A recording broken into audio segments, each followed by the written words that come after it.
ሰላም ጤና ይስጥልኝ። ውድና የተከበራችሁ አድማጭ ተመልካች ሁላችሁም ሰላም ብያለሁ። እንኳን አደረሳችሁ ብያለሁ። በዓሉ የሰላም የፍቅር የደስታ ያድርግልን። እንግዲህ በስደትም ያለን ከስደት ተመልሰን ሀገራችን በሰላም ለማክበር ያብቃን። በጣም ያው ዘንድሮ በዓል እንግዲህ በዚህ ነው በስራ ላይ ነው እያሳለፉ ያለሁት።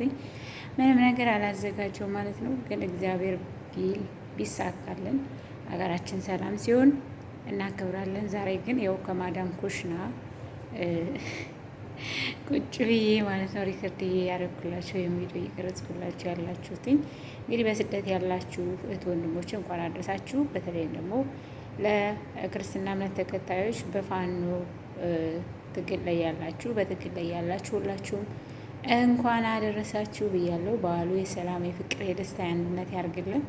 እግዚአብሔር አምላክ ድሉን ያቅርብልን። እንግዲህ የመጣም በላሱ በቃ ይበለን ማለት ነው። ግን ዛሬ በዚህ በዓሉም በዚህ ሁኔታ እያሳለፍን ነው። በጣም እኔ ደስተኛ ነኝ። ምንም የከፋኝ ነገር የለም። ያው ምክንያቱም ስደት ላይ ስትመጡ ብዙ ነገር መስዋዕት አድርጋችሁ ብዙ ነገር አጣችሁ ብዙ ነገር ሚንሳ አድርጋችሁ ነው የምትመጡና እንግዲህ ለሁላችሁም መልካም በዓል ብያለሁ። በዓሉ የሰላም የፍቅር ያድርግልን። እንግዲህ ለሌሎ ደግሞ ለሙስሊም ወንድም እህቶች ታጋዮቻችን ጉልበቱን ይስጠልን ፈጣሪ። ሮመዳንም እየደረሰ ነውና